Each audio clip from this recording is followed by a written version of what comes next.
Bible reading, Dr. David Lee.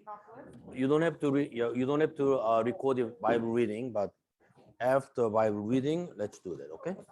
All right then. So Bible then was what? So what's the difference between foolish and wise ones?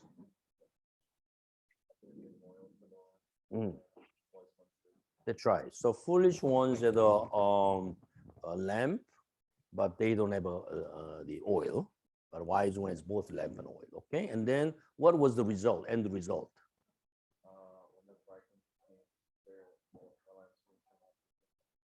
Uh-huh. That's right. So the when bridegroom came, and basically the wise ones with the lamp and the oil were welcome, but those who did not have oil, they were basically rejected, thrown out. Oh, that's very this unpleasant story. Is that right? Okay. So parable two. What is a parable two? Okay. What is a parable two is about? Okay. Huh? Yeah. Okay. Anyone? Yeah. Oh, I can. Yeah. Go ahead. Yeah. So a master gives their servants Mm. 5 bags of gold. So And what is one- one bag of gold is worth, do you think? We call it a talent, but in the New International Version, the new one translate the new bag of gold. So do you know how much is worth in our today's terms? I have no idea. Okay. There's a footnote here. Yeah, what is it? Says 1 talent was worth about 20 years of a day laborer's wage. Yeah, 20 years of daily wages. So let's say here in the United States, very simply, a plumber receives about $25 an hour. If it's a $25 an hour and the 20 years wage is about $1 million, okay? So at least depending on how you look at it, $1 million or more, okay? All right? Okay, so what happened then? So to one servant he gave 5 bags of gold. To Mm. one he gave 2. Uh. To another he gave 1. Uh-huh. And then he went on a trip and came back expecting them to have Uh-huh. put the money to work. Uh-huh. And Okay. when he comes back, he finds that the servant with 5 bags of gold worked diligently, Uh-huh. doubled the Uh-huh. sum, Uh-huh. earned another 5 bags. Mm. He found that the servant with 2 bags of gold also worked the money diligently, earned 2 bags. Yeah.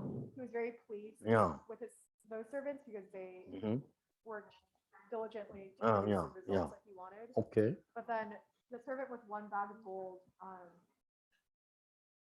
he said like he feared No, he the was master, afraid. Yeah.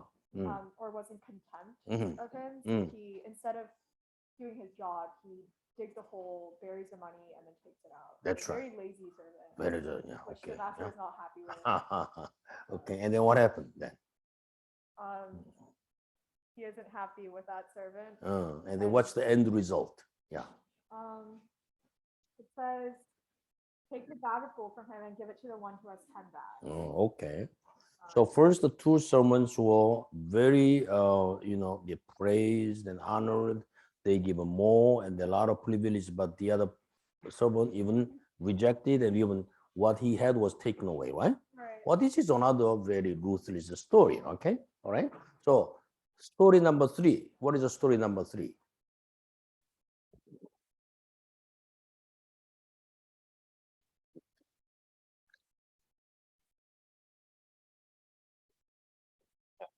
Yeah.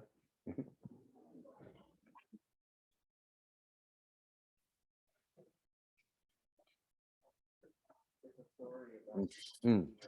the return of it's a story about the return of Jesus. Mm. On that day, all the people of the world will be gathered, will be summoned to stand before Jesus.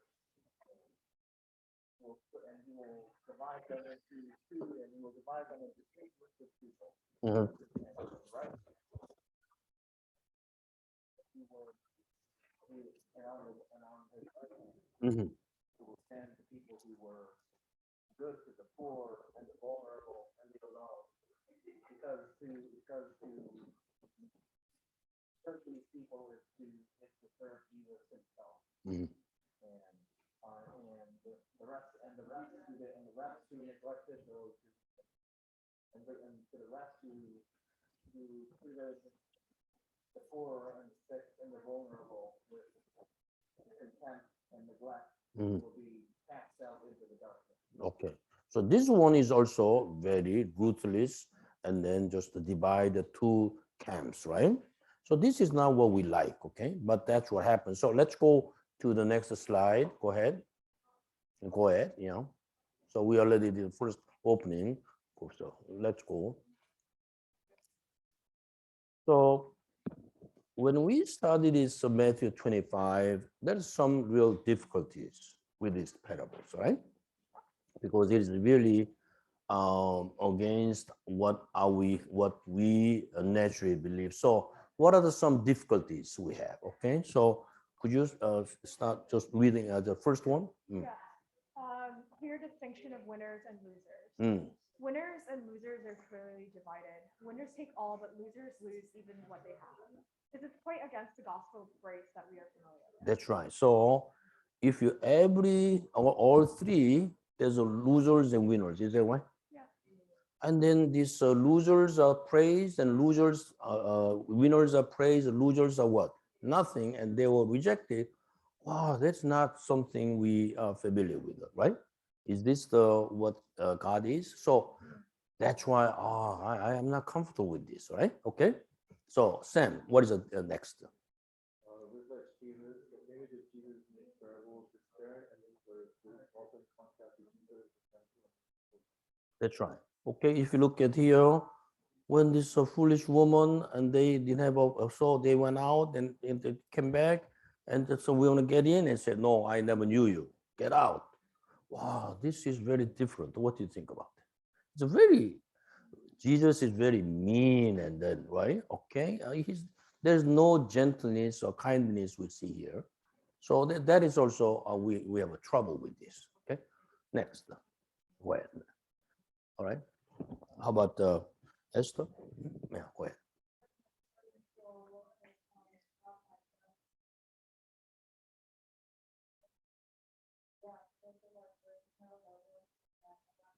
So that's what we heard about, the Ephesians. We are saved by God's grace, but if you look at all this judgment, it is all based on the works we do. Is that right? Oh, so in all three aspects, we are not comfortable, and so we wonder whether this is exactly what Jesus said, right? So here, one thing we see is that truth has a two-sided coin. So if you look at a person who is only one side, the person is a kind and nice, but there's no toughness there. Only kind always, that's all. And that will be also very, very boring. And then so we have a two sides are there. So let's see whether these teaching seems to be not we like naturally, but whether it is consistent. So biblical consistent is if you look at Great Commission and Matthew 28, or Great Commandment, love one another as I loved you, or blessings and curse in Deuteronomy, or even Second Corinthians. Judgment is based on what we do, not with what we aim for. So in that sense, there's some biblical consistency of this teaching with other Bible. Okay, all right. And then so there's unpleasant aspects of teachings there, but that does not mean that's not really true. Another one is our experience in life is also from this. If you go to school, do you believe that everything is according to grace? Or whether you study or not, you just get what same grade, and then your conduct does not matter, and then everybody just rewarded mercifully with a great mercy. So professor just treat you with the mercy and grace, and it doesn't matter what you do. Is that the world? Is that the way the world actually operate? So what do you think, Sam? Huh? Yeah. So in the world, that's right. I mean, okay. What do you think, Esther? Huh? If the world operate that way, what happened? Whether you study or not study, it doesn't matter. Everything on the is by grace and mercy, so it's okay. Oh, that's not the way the world works. Okay, all right. So in that sense, I think what it teaches there's some hard realities there, but Jesus is teaching something very important, the real thing about life. So having said that, so I just want to recognize some difficulties to consider this passage, but as I say, the truth has a two sides. It's very gracious, light, and then merciful, and so forth. But grace and the truth is there. So the truth side of this, we may actually look at it, and that is the way we approach. Then some hard edge of this passage may be, better understood. Okay, so that's what we are saying. So what do you think, Sam? What? So when I first started, I don't like this at all. Okay, all right. But after considering this, or there's some hard edge of a truth aspect, then okay, even though I am not comfortable with this, let's see what the lesson should be. So I approach with some open mind and then try to see what we can actually learn from this rather than rejecting just upfront. That's my approach. So what do you think about that? Is it okay with you to have that approach? And let's see what this is about. Okay. All right. Okay. Mm, mm, And many people hearing this kind of parable, everyone's the lamb mm, and everyone the servant. mm, Everyone knows call Jesus Lord, mm, both sides. mm. Everyone calls Jesus Lord. I know the servant. I know have lamb. But who's true servant? Who's Mm. true believer? Mm, And everyone claim I'm Christian. How do you know mm, your faith? mm. These two parables really reveal your faith. Uh, And sometimes it's kind of very helpful. mm, Then in our heart, there I am. mm. Okay. All right then. So let's move on to the next. So here we can think about this, to appreciate. So let's just think about first what this parable is not about. And then next one is what this parable is about. Okay. All right then. So based on the first parable, one might say, okay, just as 10 virgins, they stay together and waiting, but in the final moment where your interest is at a crossroad, you always choose your own interest. So in other words, about, make sure that you should be very, very selfish at the end. Okay, all right. Maybe that. So, but this is not about extreme self-seeking life. That's what Jesus is saying, right?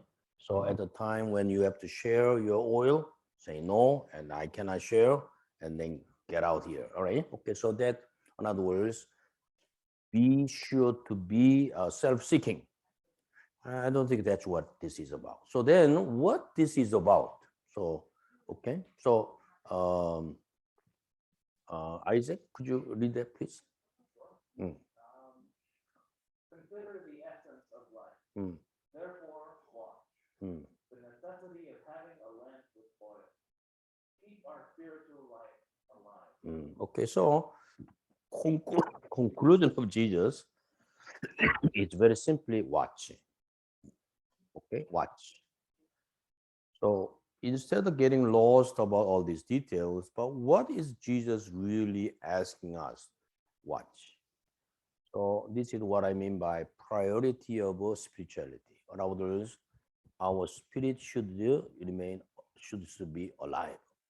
Watch. That's all Jesus is asking. What do you think of Sam?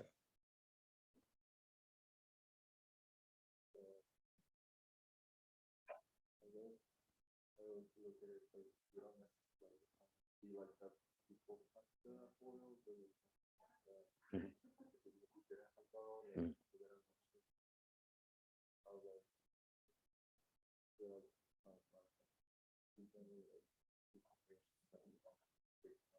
mm, mm.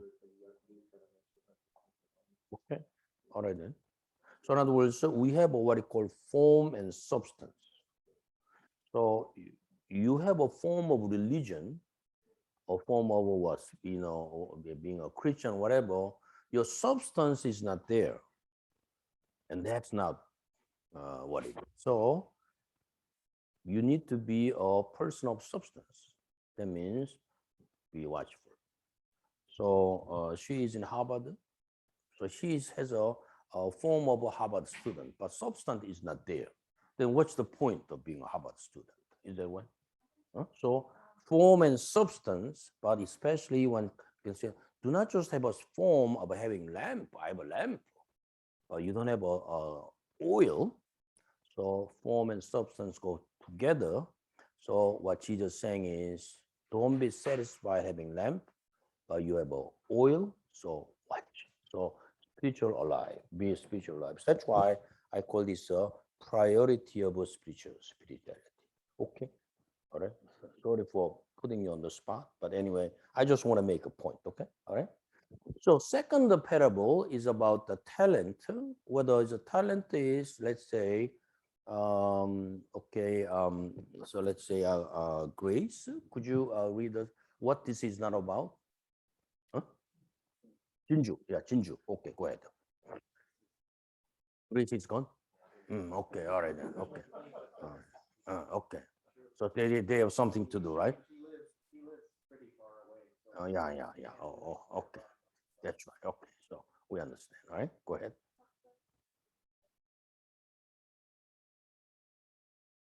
Okay. So in other words, we can, by looking at this, okay, this is about how to build wealth and honor in this world. So no matter what it takes, be sure to build wealth and honor. Otherwise, you will be in big trouble. Okay, all right. Maybe there's some aspect, but is it really what that means? But let's also see what Jesus actually said. Okay, all right, Jinju, could you read that here?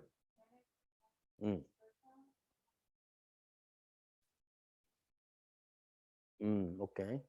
Mm. So be good and faithful. You are good and faithful. So how much you get, and although these two people have a twice, they return twice, but I don't know how long it take 2 years, but minimum 10 years or 20 years. After 20 years, you get 20. Do you know the 72 rules? You don't know what 72 rules means, but so 72 rules means in order to double up how many years it takes. So each year you have a 3 years, 3% of growth, then 72 divided by 3, how much is it? 72 divided by 3, 24. So if you have an annual return of a 3% growth, it'll take 24 years to double your original investment. You understand? So if it is about, so in other words, the when they return about twice, it's not really that this unreasonable. So for example, Mr. Joshua Young, you are one person. You used to be a single, right? So you are married. How many children do you have? Huh? 2 children. So once he was one, but he has a two. That means he doubled up, right? Okay. Anyway, so key here is that manage your talent. It's a productivity of work.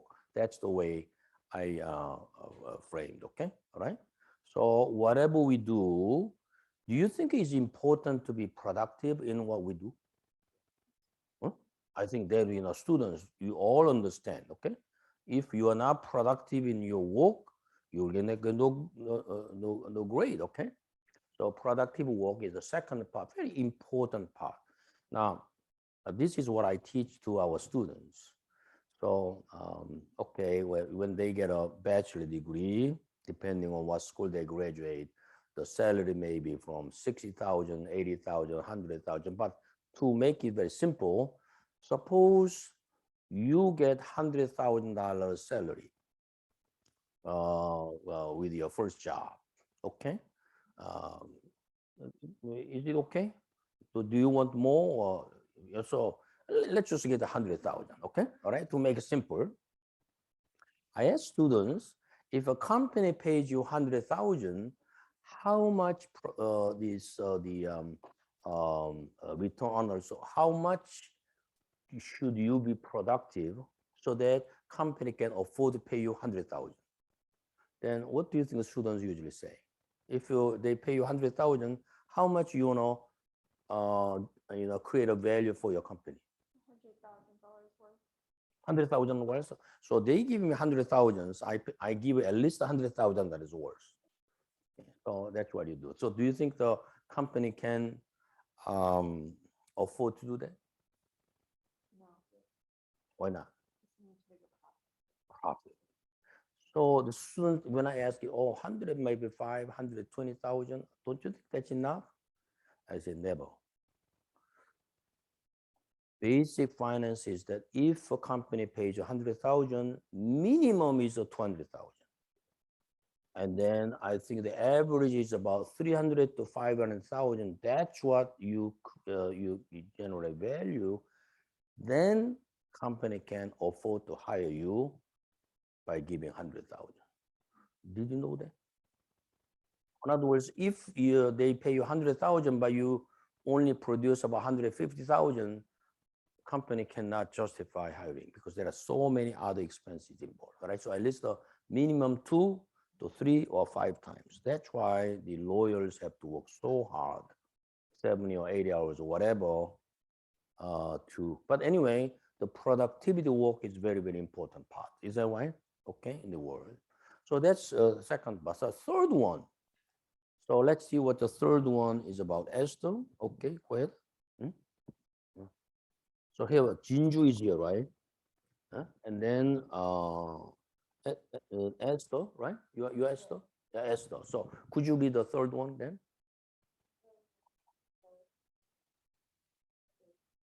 That's right. So third parable, Jesus said, whatever you did not do, one of the least brothers of mine, you did not do to me. So that means we must take care of every stranger we meet in the world every day. Is that what do you think Jesus meant?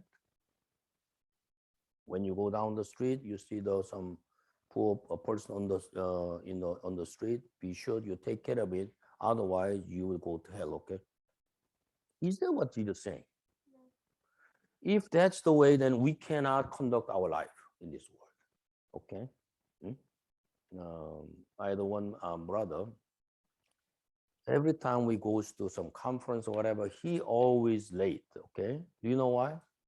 On the way he go and then some homeless person is there, then he just stop and then try to take care of the person and come back. So his life, he cannot conduct his life. Okay? Constantly trying to help others, right? Okay? If you look at Jesus, Jesus himself did not take care of every single person in need. So for example, in John's Gospel, chapter 5, he went to the pool of Siloam. There are hundreds of these paralyzed people. How many people Jesus actually healed there? Just one. So Jesus even didn't do that, okay? So that's why when Jesus said, unless you help all the least brothers of mine, you will never be. He didn't say that. He simply, unless you help whatever you did not do, one of least brothers of mine. All right then? So then what does this mean then? Jesus did not expect us to help every single person in this world, whoever in need.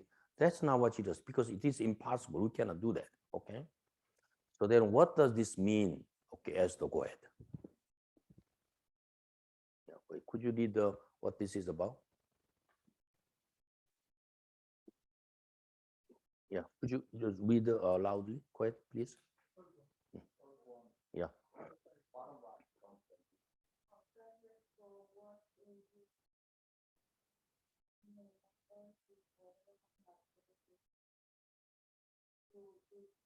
That's right. So this is about practice of love, okay?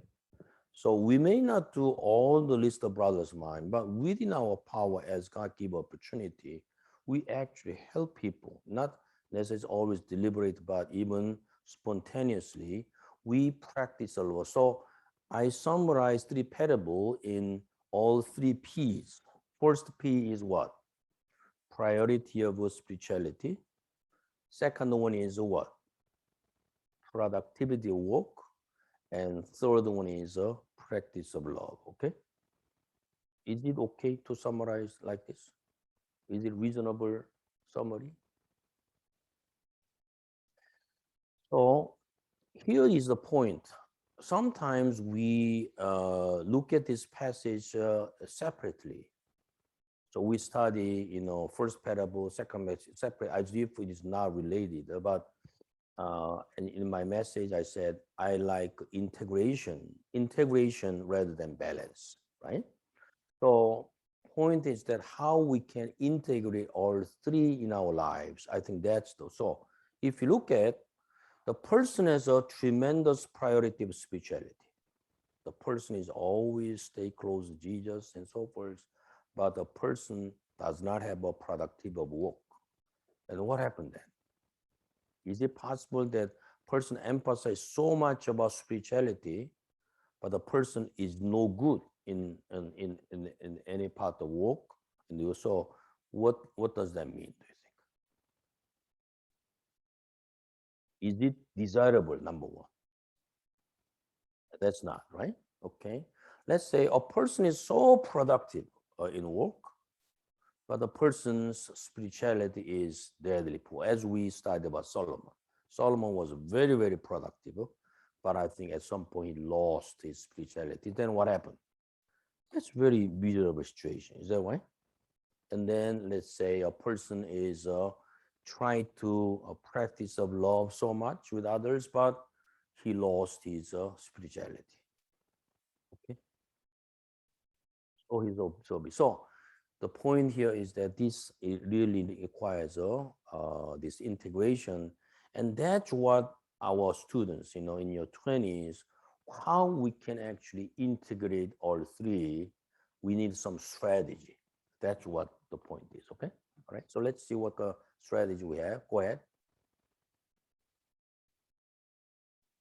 Okay, so define, so we know what this, so let one, 3, and 4, and 5, I think we can go very fast. Let's move on 2, 3, and then 4, keep moving.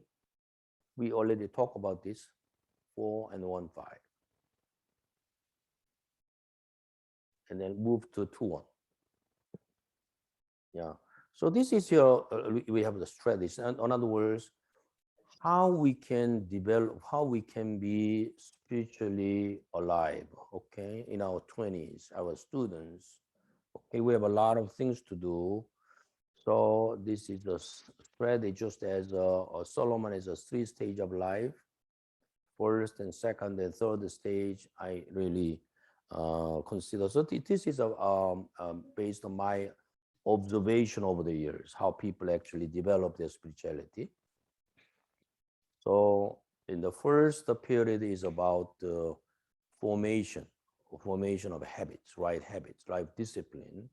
So in the first the period in your 20s or so, habits are very important. Sound routines and structure, having these.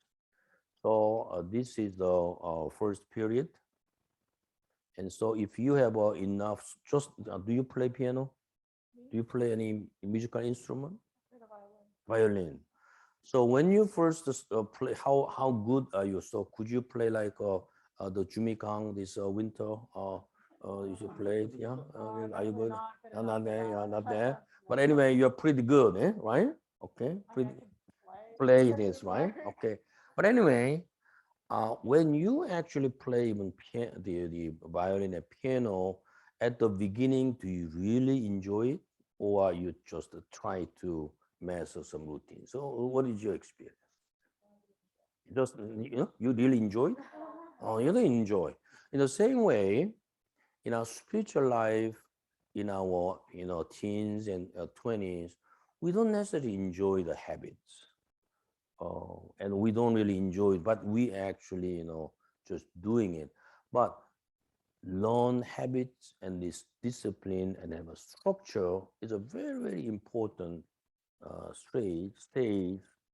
And you come to a certain point, then you then enjoy, you're happy with this. So when I see the masters of pianists, they actually have such a freedom and so forth. They enjoy, of course, even so, they practice every single day. Okay, even the masters, I don't know what well, when I see the Jo Sung-jin, he's a piano, wow, he's a great. But when you ask him how every single day, he never misses. But anyway, habit is very, very important. Then next one is happiness. You really enjoy doing, all right? So coming to worship, coming to Bible study, it may be a habit, but you come to a certain point you actually enjoy and are happy about this. That's the second stage. And finally, the third stage is really help. Now, helpful is something hard to understand, but what I'm trying to say here is when you become 85 or 90 years of age, you cannot see things, you cannot hear. No matter how great spiritual life you had, you really need a lot of help from people. You need to depend on God. So at that time, great deal of spirituality is seek help and receive help. So that's why I use the 3H. First stage, really focus on good and sound habits. Second one is happiness, and then help. Maybe make any comment about this. So what do you think? Jinju, what do you think about this? That's about the strategy. I found a lot of people who are doing very well, they actually go through that kind of strategy. Yeah, go ahead. So what do you think of Jinju? Huh? Oh, you agree? Oh, so what do you mean by agree? Mm.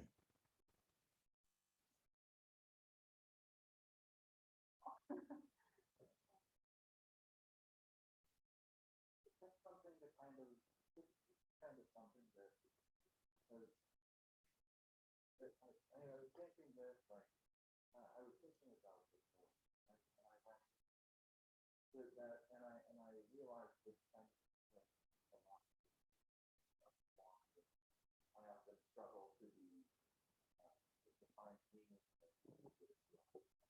Mm, okay. It's because I'm still in that Mm.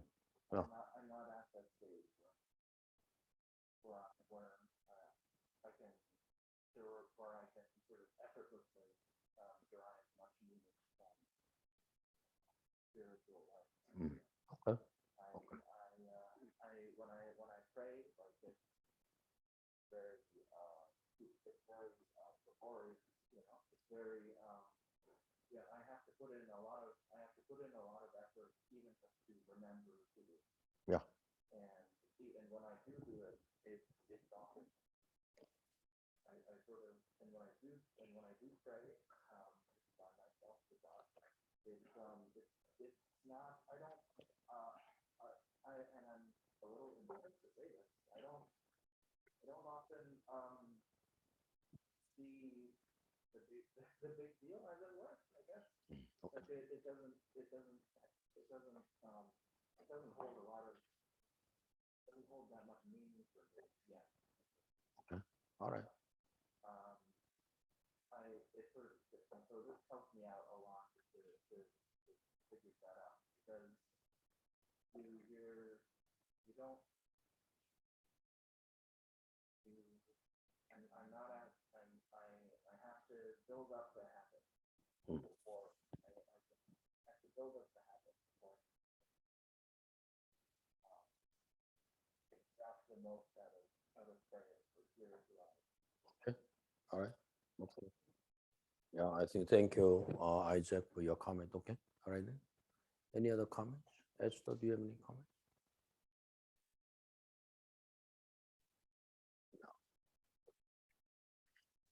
In the second stage, something like the practice stage, second stage, Mm. in doing that, Mm. takes I don't know, we must be born again first, Mm. and then we must appreciate what Jesus did on the cross, Mm. and then I think that that we need to develop habit Mm. to tell my heart Mm. the truth, Mm. what is one man in Christ, Mm.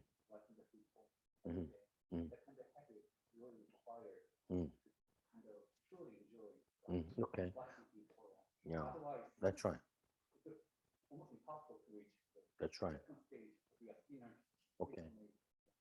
So, for example, when I was college student, I really didn't like First Thessalonian, be joyful always. How can you be joyful always? I don't feel good today. Okay, but what do you mean by be joyful always? But as I get older, I began to understand what be joyful always means. Be joyful always does not mean you fake what you feel. Be joyful always means you really have an attitude about what being with God. So the joy is not necessarily the way you feel it emotionally at your point. And I saw in a lot of time the people who are very very depressed, sometimes being anxious, and then the reason is you try to control so much. Oh, should not be depressed. I should not be anxious. But at some point, people are saying it's okay to be depressed, right? Okay, it's okay to be anxious. You don't have to feel always be joyful. If that's the case, you have to be always sunny. Then your life will be like a desert. Desert is always sunny, by the way. Okay, all right. So in that sense, finally, when I accept the point that joyful does not mean that you have to have always that emotion of joy always. Rather, sometimes you don't feel good, sometimes you feel anxious, sometimes even you're depressed, but regardless how do you feel, you actually come with God and just to be with God. And I think so. That is, I think, what this joy means. Even the happiness is also showing. Okay, we do not necessarily enjoy things, but we keep our basic routines and in a life of faith in that one. So uh, I don't know about it, but I talk with these students from different colleges, including Harvard and others. But if you cannot have a spiritual routine, you cannot have a. When I was a college student, I had a almost everyday meeting at the church or something. But if you cannot do that, but even one day a week, you really actually learn to keep Sabbath, all right? And so you are feel free from I was studying about the worrying about the schools and so forth. That training you actually do that in that way you learn how to do your work in for 5 or 6 days you do. So when I become a professor and then I do a lot of other things, that training was a tremendously helpful because our 7 days, I try to manage this 3 days, 3 or 4 days for all the school teaching, research, whatever that need to be done. At least 2 or 3 days. So key here is that habits and happiness is really your attitude more than your emotion, how you feel, then I think it's much easier to experience. So today, when I try to deliver a message today, for whatever reason, I didn't really feel good very well. Okay, I don't know why. I didn't really feel good. I think I felt very welcome, but I didn't really feel good today. Actually, inside, I only feel very terrible. Okay, when I stood there, I really feel terrible. Does that mean I said I'm feel terrible, so I will not deliver a message? I don't do that. With God is how I. So, do you think when I gave a message, the speaker seems to be in such a terrible state, so he was really unhappy, and then but he delivered a message anyway. So, what do you think? Do you think did you feel that I was in such unhappy mood? And what do you think? Huh? So, do you think I was basically some good spirit? So I did not fake it. But what I'm saying is that I'm not really, overcome the way I feel inside at the moment because this is God's house, this is God's people, they are praying. And then, regardless how I feel, I do what God is asks me to do, and then I ask God's help. Then God gives me the Holy Spirit and then good spirit. So the unhappy feeling was gone, and then be able to speak. Okay, all right. So anyway, I just want to explain what happiness means. It's not a feeling, but it's more than attitude. Okay, does that make sense, Jinju? Okay, so if you do that, eventually, finally, uh, actually the feeling also comes. Let's move on the next life strategy. This is about the habit of walk. Now, habit of walk. The first point is that I have three. Develop your competence. You are good at something in your field. So that's why we have a major in college, right? You are in the major in pharmacy or whatever. So you want to develop your competence. You want to have your own story, right? Mm? And then after you graduate from college, at least though you are good at something and you have your own story. eh? What do you think about that? So first stage, that is the way you build your productivity. In other words, develop competence and then find your story to tell in life. Okay. And then second stage is that whatever you do in life, whatever in life, you never accomplish things alone. So therefore, competence and the next step is of capabilities, what you can do together with others. Okay. So that is why the success rarely occurs because you only work hard. Success occurs with others' support, others' blessings, so forth. So you develop your story and you develop success through your capabilities. And then so I never saw any researchers who only do research by himself or by herself alone. Okay, your capabilities. So developing these capabilities. And finally, and then at some point you do that, there is a significance. What's the meaning of your work in the world? And so your contribution. What do you contribute to not only the organization you work for, your world, and so competence, capabilities, contribution. That's the way you develop your productivity of work. Okay? Yeah. How do you feel about that?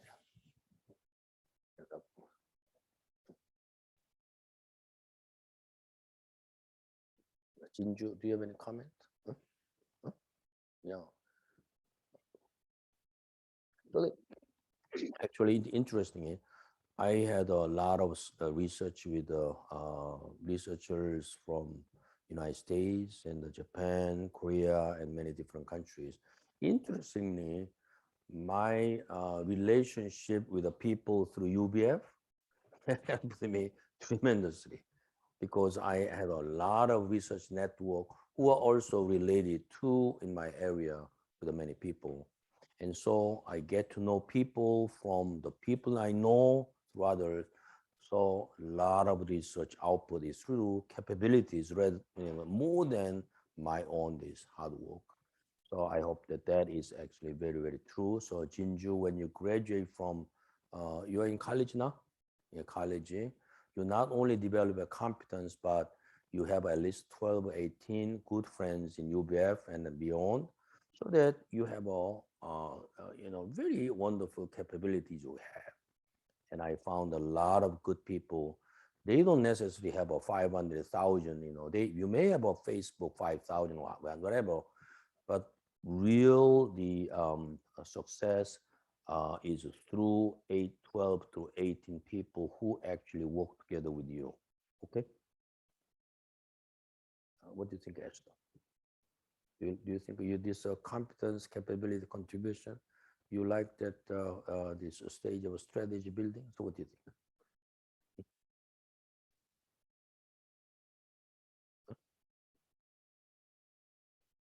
I feel like if one conflict with first one, probably is solid. What one essence is a the Maximize productivity. mm, You gotta work continually. And then when you could get an A plus, you mm, gotta study. And the roommate will find some church that you for prayer, daily bread. mm. Don't think that. No, I don't think. I understand. Mm, I understand why someone Mm. Political alliance, yeah. Just the recent. Yeah. I think, so yeah, this part, how we can, probably work with spirituality, how we can go together. So that's why I said the priority of spirituality. So, for example, even in daily walk, is it really important to come to God first?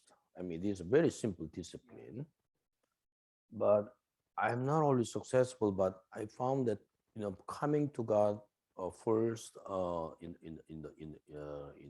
the beginning of the day, or having this proper worship of God, and then seeking God's help, those things is to seek God first is really bad, the very first one. Then you may be able to concentrate. So, for example, I was always very, very tired. Why? Because when I come home, there's a demand from home, from my wife, from my 4 children. When I go to church, there is a demand from people. When I come to school, a demand from students.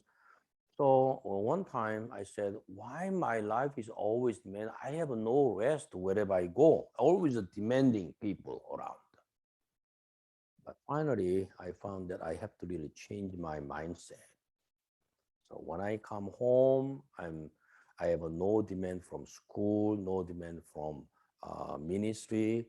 So I rest from ministry and work. I just enjoy being at home, right? When I come to school, I have no the demand from ministry or whatever. I just enjoy being in school, and so I think in your life strategy, if your priorities are very clear and it's that, then when you go and work, you can concentrate on those things so that you are not always, when you are in school, if you can concentrate, your school is great, but whatever the reason you are daydreaming when the professor is lecturing or so forth, then you are not. So the this here productivity work and priority of spirituality is not conflict, but actually priority of spirituality actually support your work. So as I said, the reason why I have so many these network researchers because priority spirituality with that, I have such a great relationship with the people. So that when I work with these Christian, not everybody's Christians, but these Christian researchers, number one, I don't have to worry about their ethical standards, whether they will plagiarize and they will, I don't have to worry about this. So when we actually get together, tremendous productivity we can do together, but at the time we concentrate together. So if you have a priority spirituality, number two, productive work can be tremendously enhanced. In that sense, some people feel a conflict, but I really see is a greater support. So what do you think about it? I think I feel like that's true for me. Like when I'm spiritually Mm. like off, Mm. I don't have a good like spiritual Oh, routine, and uh-huh. I just like personally and spiritually I'm not doing well, then I Mm. also find that I can't study Mm. stuff. Mm. So I think for like you said, like every aspect of your life to be balanced, so Mm. that Mhm. you can like fully intentionally commit to like each area of your life instead of like Yeah, yeah. yeah, yeah. I think that's right. What do you think, Jinju? Yeah, yeah. Mm. Yeah. Mm. Yeah.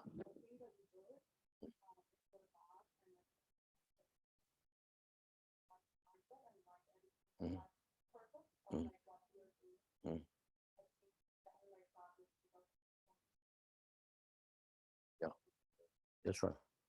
You know, but by the way, she's from Harvard. I practice Harvard rule. Do you know what Harvard rule is? Do you know what Harvard rule is? Harvard rule of productivity. our rules of productivity is whatever you need to do it 7 days ahead. Wow, that's very difficult, right? So I am not really, I was not very successful in doing that, but when I do that, a lot of scheduling is done in such a way that a lot of work is done in at least 1 week ahead. So for example, for this message, at least 1 week ahead, the previous work last Sunday, we already had a Bible study. So 1 week ahead, I already studied and the basic outline of those things already done. But in the past, I was always doing just the one time before the message I was doing.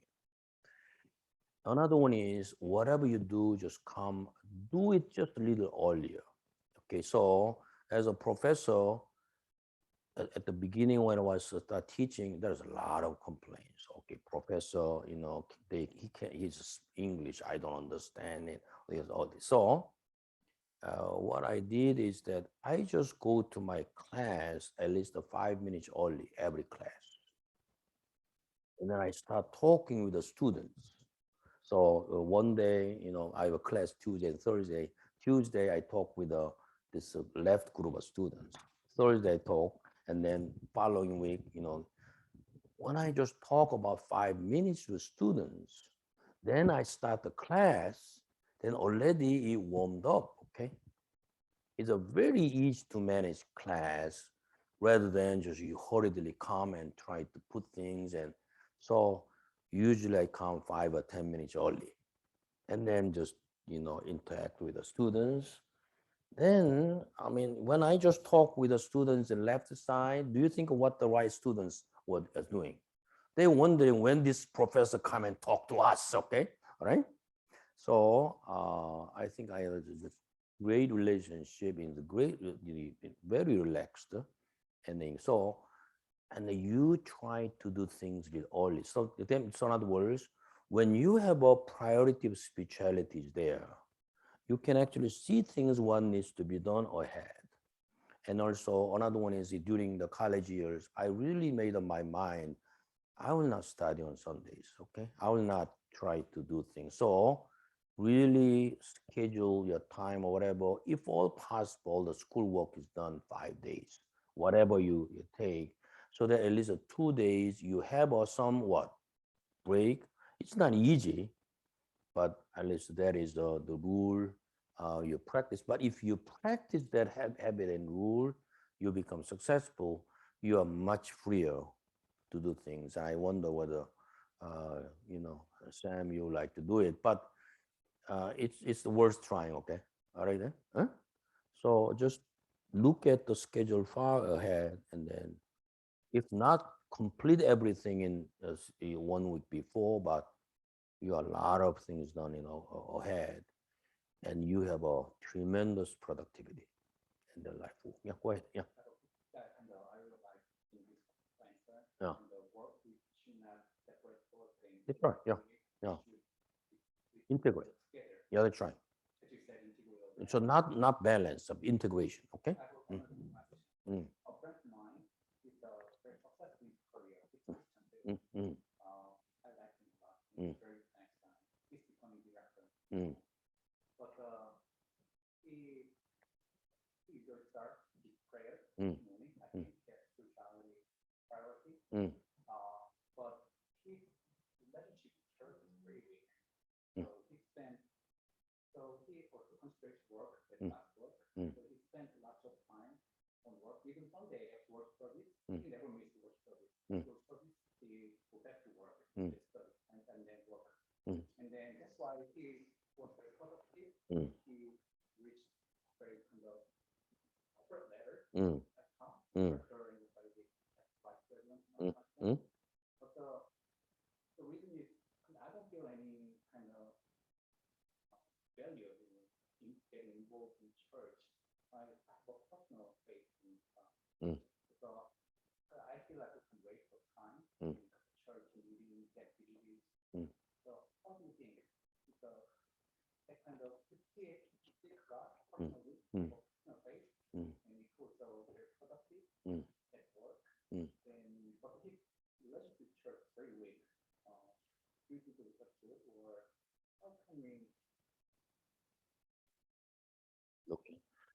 So, so, so what I'm saying is that, I mean, um, do I need to kind of tell my friend, sometimes you need to stop kind of pursuing a career too much. There's just this online.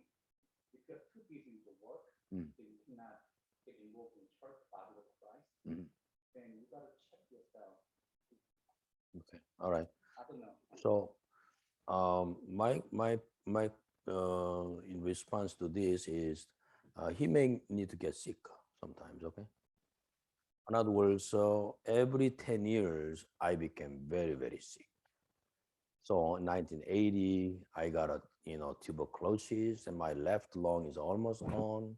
1991, I had this the uh, I was from this Russia, and then I had a kidney failure, and 80% of my kidney failed because of this food poisoning in 2000. I had a septic shock, so my this entire body was actually it was contaminated with the blood. So each time I was almost dead, and each time I really sat down in the hospital, and then actually I was thinking about what my life should be. But each time what I saw is the great value of people who are praying for me. I would never survive from the kidney failure had there been no prayer support. The reason is I came back from Russia. I had this typhoid, and then this kidney failure. But the doctors in Toledo, they knew nothing about typhoid, because in Toledo, I mean the United States, you don't have that kind of disease regularly. And but Dr. Samuel Lee, he actually checked it out why this happened. And then several people who came from Russia at the same time had a typhoid failure. So he actually talked to another doctor in Chicago UBF. That doctor actually called to St. Vincent Hospital in Toledo, and then explained the reason why he had this problem is not anything else but typhoid. Oh, typhoid. And so they actually, searched, and then they actually, the administrator write the drugs. Suppose I had no relationship with God's people. I only focus on my life. I think I had been dead. So that's why to that person, what I can say is that your productivity based on your competence alone have you can go so much, but you really need a network of people. Network people in your workplace, but network people in your church who actually be able to pray for you. So when you are in the hospital bed, who will be actually coming to you and pray for you? If you had not involved with anybody, do you think anybody will come actually pray for you when you are actually in need? Huh? What do you think? No, they will not do that. Okay. And I really said every time when I got sick, I saw the value of people to whom I invested. They were on my side. They were on this. And so investing in the church is not really, wasting the time, but actually it is number one, building the body of Christ. Number two, building great relationship. And then the time will come, those relationships will bear much, much fruit for you. So that's why I think priority of spirituality, and then so sometimes you may not know what it means to be a, but later you will see the network you have through UBF and beyond UBF will be actually tremendous beneficial. Okay, what do you think, Sam? Sorry to give it. Okay, but anyway, yeah. So. Yeah. But anyway, just think about it's just the lesson. So you don't have to agree with me on this, but the point is just be helpful. So the part one and part two, two things. is not in conflict, is very, very supportive mutually. Okay. Yeah, yeah. Number three, go ahead, number three. And again, this is not about every, the little brothers. So when I look at this relation, this is a practice of law. Practice of law start from where you are. Okay, very close. Okay, so that does not mean that I just always love my family first and then friends, but I know people who are very close to you, you actually practice your love. So whether you call that is a family, and then the friends, and then the other one is I call the future. The reason why the future is, for example, in school, I meet a lot of students each day. Maybe I have only just only 5 minutes or 10 minutes. I spend time, and I may never see them again, or I spend time with the students and so forth. But I believe their future, even though I spend their time only 5 minutes. But what little kind of words I say to them make a huge difference. Okay. Uh, do you like to hear my illustrations about this? One day, one student came and said, "Oh, I have now this some kind of the aneurysm, this brain, this hemorrhage or whatever. Because of that, I think he said that he cannot go on, and his wife is really thinking about leaving him, and so he has all kinds of trouble." So I happen to say, just passing words. So your life is like a junk car, okay? But it's an even junk car if you drive it carefully.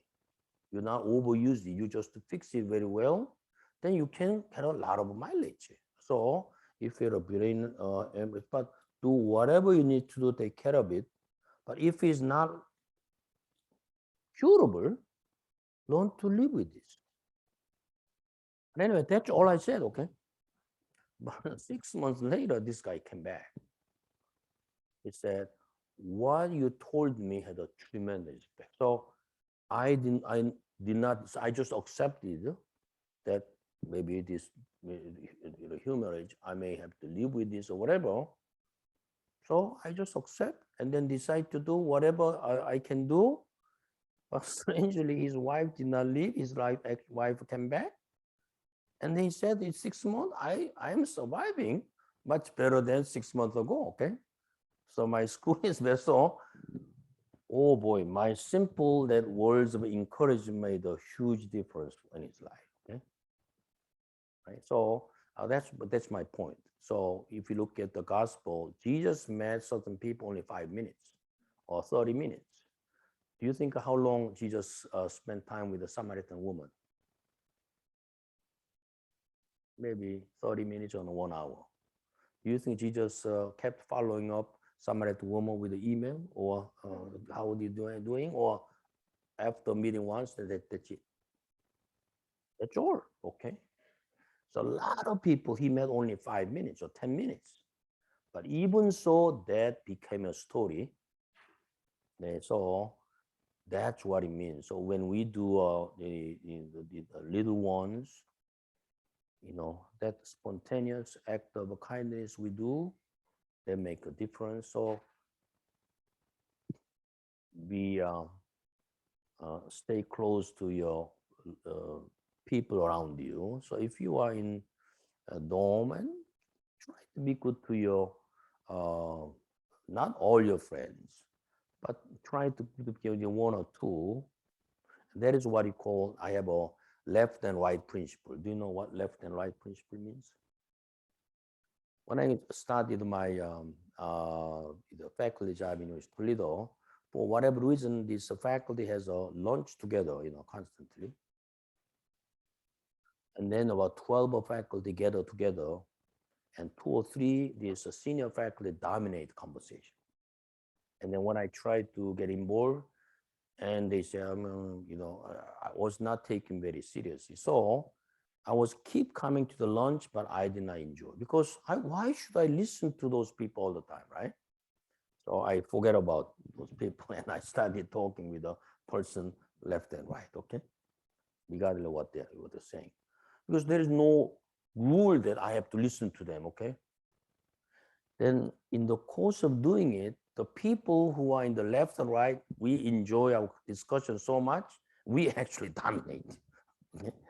So from the moment I use this principle left and right, no matter what, wherever I go, whether conferences with the total strangers, I use a left and right principle. I just look at who is left, who is right. I start asking, oh, my name is Paul Long, I am this, and then start talking. Then I could engage with anybody, anywhere, anytime with using left and right. So what do you think about left and right principle? Wherever you go, you just pay attention to your person who is left and right. Then you don't have to be embarrassed what to do with it. So what do you think, Chinju, about that left and right principle?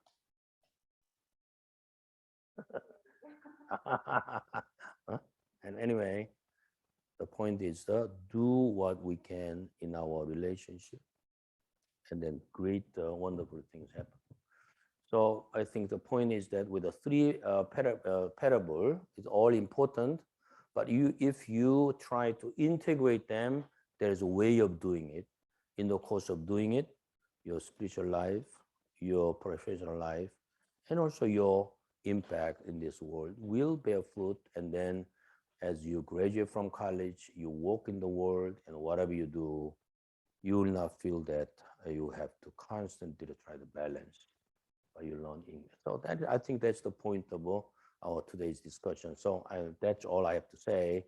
Feel free to comments and so forth. Okay.